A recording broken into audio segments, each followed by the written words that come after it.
తాలూకా మొత్తం కూడా ఏదో ఒక సాగు పండితే ధాన్యం కోడూరు మండలం, నాగాలంక మండలం, అమినిగడ్ల మండలం, ఏమైనా కొంత మోపుదేవి మండలం, ఈ మండలాలన్నింటిలో కూడా సన్న గింజలు ఉడుస్తాం, సన్న రకాలు ఉడుస్తాం. అటు ఘంటసాల చల్లపల్లి, అటు చల్లపల్లి దాటిన కాంచి ఘంటసాల అటు అంతా కూడా ముతకలు ఉడుస్తారు. ముతకలైనా సన్నాలైనా జగన్ ఉన్నప్పుడు మన ఊరు దాటకుండా 2200 రూపాయలకి అమ్ముకున్నాం అనేది వాస్తవా? నేను అబద్ధం చెప్తున్నానా? మీరే చెప్పండి ఒకసారి. చంద్రబాబు నాయుడు, పవన్ కళ్యాణ్ ఇద్దరు కలిసి వచ్చారు 164 సీట్లతో. ఊరు దాటాల్సిన, అంటే ఊళ్ళో ఉండాల్సిన పని లేదు. ఊరు దాటాలి, బేరగాళ్ళ ఇంటికి తిరగాలి, మళ్ళీ మన పాత కర్మలు వచ్చేసినాయి. రైస్ మిల్లోడి దగ్గరికి వెళ్ళాలి, ఆడి కాళ్ళు పట్టుకోవాలి, సంచులు ఎవరా నీకు దండం పెడతాను, అదే బాబు నాకు ఏదోటి కొనండ్రా బాబు, కొనండ్రా బాబు అని చెప్పి బతిమాలుకుని. సన్నాలైతే 1600, అటు ఘంటసాలలు ముతకలైతే 1400. ఇది డబ్బులు వెంటనే చేతిలో పెడతారా అంటే రొక్కం ఆడికి లాభం వచ్చినప్పుడు, లేదా మన పాస్ పుస్తకంలో ఆడికి 2200 పెడితే ఆ డబ్బుల్లోంచి మనకి 1400, 1600 మన ముఖాన్ని మనకు పడేయటం. ఒక్కడన్నా ప్రశ్నిస్తానని చెప్పినటువంటి పవన్ కళ్యాణ్ గారు కానీ, వాళ్ళ కార్యకర్తలు కానీ, లేదా నారా చంద్రబాబు నాయుడు గారు కానీ ఎవరన్నా ఒక్కడు మాట్లాడినవాడు ఉన్నాడా? ఎంత దుర్మార్గం అంటే, అపరాలు సరే దానికి చచ్చారులే అనుకుంటే అపరాలు ఇవాళ కిందటి జగన్ ఉన్నప్పుడు అపరాలు ఏ రేటుకి అమ్ముకున్నాం. ఇవాళ చంద్రబాబు నాయుడు, పవన్ కళ్యాణ్ వచ్చాక మనకి ఏ కర్మ పట్టింది? అపరాలు అమ్ముకునే పరిస్థితి ఉందా? అమ్ముకుంటే ఏ రేటు? తెగనన్ని 62, 63, 65, 67. బేరగాడికి మన మీద దయగలిగినంత అడిగేవాడున్నాడా? నిలదీసేవాడున్నాడా? మాట్లాడేవాడున్నాడా? పట్టించుకునేవాడు ఉన్నాడా?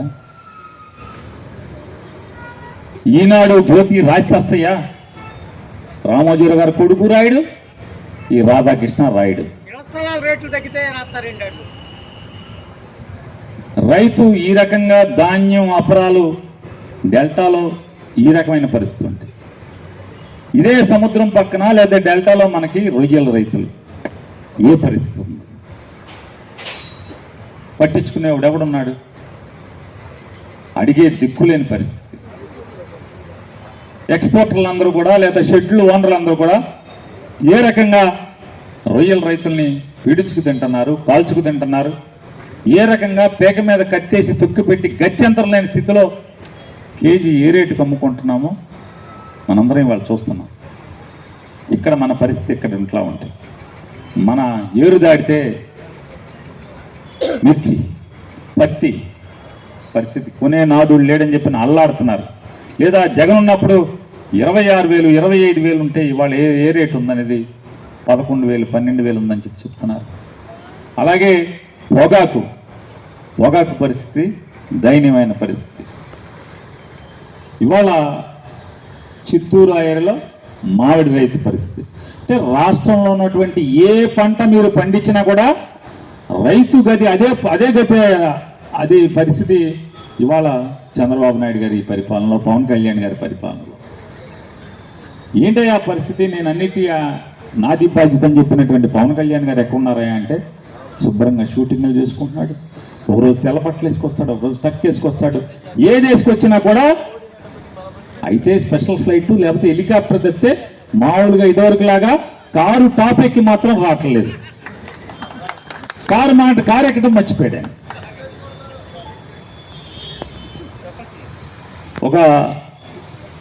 ఆయనకి మాత్రం ముందు గన్మెన్లు కావాలి, సరదా తీర్చుకుంటున్నాడు. ఒక 40-50 మంది ముందు వెనక గన్మెన్లు. చంద్రబాబు నాయుడు గారికి, పవన్ కళ్యాణ్కి ఏం మొత్తం కనిపెట్టాడు. ఏం కొడితే మొత్తెక్కుద్దు, చుట్టూ గన్మెన్లు ఇచ్చేస్తే మొత్తెక్కేస్తుంది. ఆయనకి పార్టీ ఆఫీస్లో పార్టీ నడపడానికి డబ్బులు లేవని చెప్పిన ఆయన్ని ఇవాళ 10 అంతస్తులో 15 అంతస్తులో పెద్ద ఆఫీసు, ఆకాశాన్ని అంటేటువంటి పెద్ద ఆఫీస్ బిల్డింగ్ కట్టేస్తే మొత్తం కొట్టేస్తున్నాడు. స్పెషల్గా హెలికాప్టర్ ఇచ్చేసాడు తిరగమని చెప్పని. హెలికాప్టర్ అదొక మత్తు. విమానం ఎక్కడికి వెళ్ళినా సొంతగా తనొక్కడే ఎవడు ఉండడు విమానంలో. అట్లా విమానం ఒక్కడే వేసుకెళ్ళిపోయే విమానం మత్తు కొట్టేస్తున్నాడు. ఇంకేమేమి కొడుతున్నాడో ఇక అలింగంనేని రమేష్కి తెలుసు మిగతా అన్నీ కూడా. ఇటువంటి అతన్నేమో జగన్ గారు ఉన్నప్పుడేమో ప్రతిదానికి మాట్లాడేవాడు. ఇవాళ సడి చప్పుడు చేయడు, ఎక్కడున్నాడో తెలియదు. అన్నీ కూడా పట్టుకుని గాలికి వదిలేస్తుంటాడు. ప్రతివాడిని పట్టుకుని గాలికి వదిలేస్తాడు, సమస్యలను కూడా పట్టుకుని గాలికి వదిలేస్తాడు.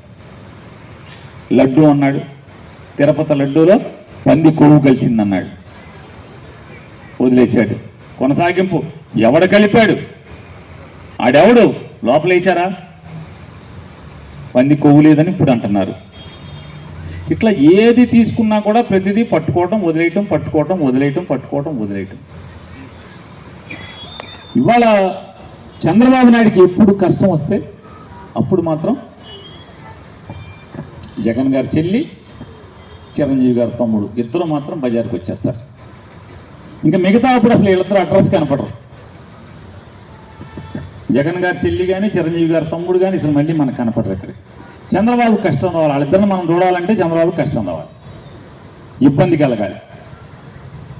ఇటువంటి పరిస్థితులు ఉంటే నారా చంద్రబాబు నాయుడు గారు ఎంత పచ్చి దగా, ఎంత మోసగాడో మనం చూస్తే ఆశ్చర్యపోతాం. నిన్నగాక అంటే వెనక్కి గుర్తు చేస్తారు. నిన్నగాక మొన్న మీరు చూసుంటారు. నిన్న మొన్న తండ్రి కొడుకులు ఇద్దరు కలిసి వెళ్ళారు. పుట్టపర్తి షిరిడి మన సాయిబాబా వాళ్ళ ఆశ్రమం దగ్గర ఆ ఊరు వెళ్ళారు. వెళ్ళి ఆ కూర్చున్నదేమో తండ్రి కొడుకులు ఇద్దరు కూర్చున్నదేమో జగన్ గారు కొని వేయించిన బలలో. ఆయన చెప్తాడు, ఏం పిల్లలు మీకు అందరికీ అమ్మఒడి డబ్బులు పండియా? పండి సార్.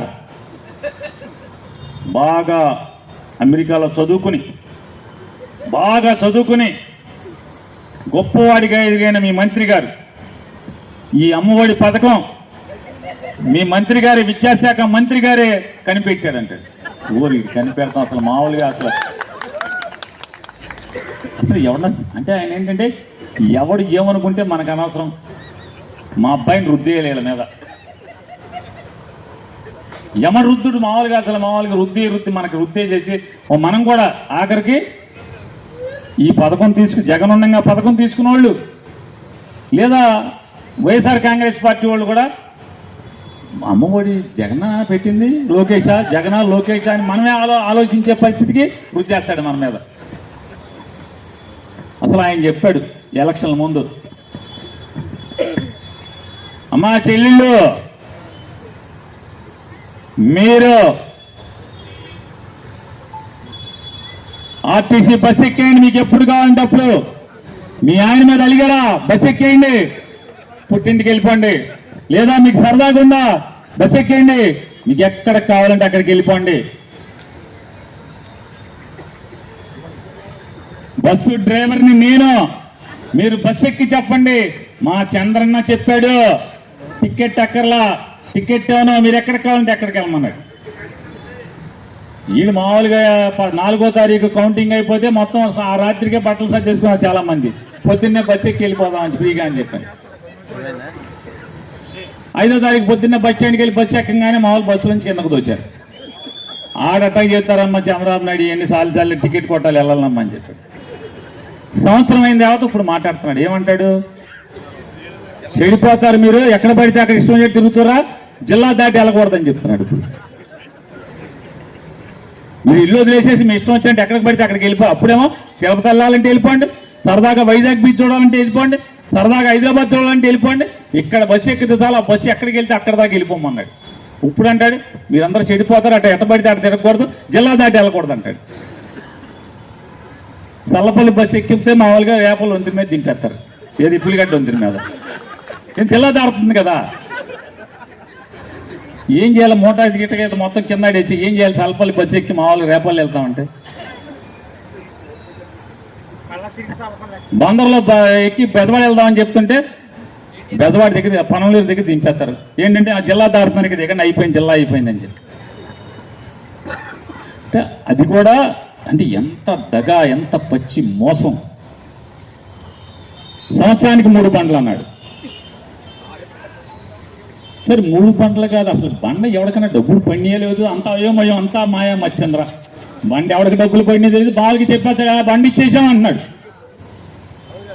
ఇతను తోడు మళ్ళీ పవన్ కళ్యాణ్ మనిషి ఒకటి చేరాడు, నానిల భాస్కర్ కొడుకు, అతని పేరేంటే నాదెంట్ల మనోహర్. ఆయన చెప్తున్నారు అసలు మామూలుగా పక్కన బోకట్ చెప్పేప్పుడు పక్కన డోలు కొడతా ఉంటారు కదా, డోలక్కు కొడుతున్నాడు పక్కన నాదెంట్ల మనోహర్ అంటాడు ఇచ్చేసాం 3 బండ్లు అంటాడు. 3 బండ్లు పోయి మీ పోయే కాలం అని ఎవరికి సంవత్సరానికి 1 బండి అన్నారు, ఒకటి కూడా ఎవరికి పడిందో లేదు. ఎవరికి కొన్ని ఏమన్నా ఎంఆర్ఆర్ఎస్ కాడ బండ్లు పెట్టి బండ మార్చుకెళ్ళిపోతున్నా, బండ తీసుకెళ్ళండి, ఫ్రీగా బండ తీసుకెళ్ళండి కొన్ని అర్థం ఉంటుంది. లేదు సచివాలయానికి పంపించాం, పంచాయతీ ఆఫీస్కి లారీ పంపించి ఎవరికాడ బండ పట్టుకెళ్ళండి రా అంటే బండ మనకు వచ్చిందని అర్థం అవుతుంది. ఎవరికి డబ్బు పంపించాడో తెలియదు, ఎవరికి డబ్బు పంపించాలో తెలియదు. ముందు డబ్బులు ఇట్టి మనం కొనుక్కోవాలి, డబ్బు మీకు అకౌంట్లో వేస్తానంటాడు. ఎవరికి పడిందో గుట్టు సప్పుడుగా, ఎవరికి పడిందో తెలియదు, ఎవరికి పడలేదో తెలియదు. ఇంత మోసగాడు అంటే ఎంత ఆరితేరిపోయాడు చూడండి, పచ్చి దగ. అంటే 40 ఏళ్ల అనుభవంలో జనాల్ని ఎంత గొప్పగా మాయ చేయొచ్చు, ఎంత మోసం చేయొచ్చు. ఇప్పటికీ బండ పడిందో తెలియదు, డబ్బులు పడలేదో తెలియదు.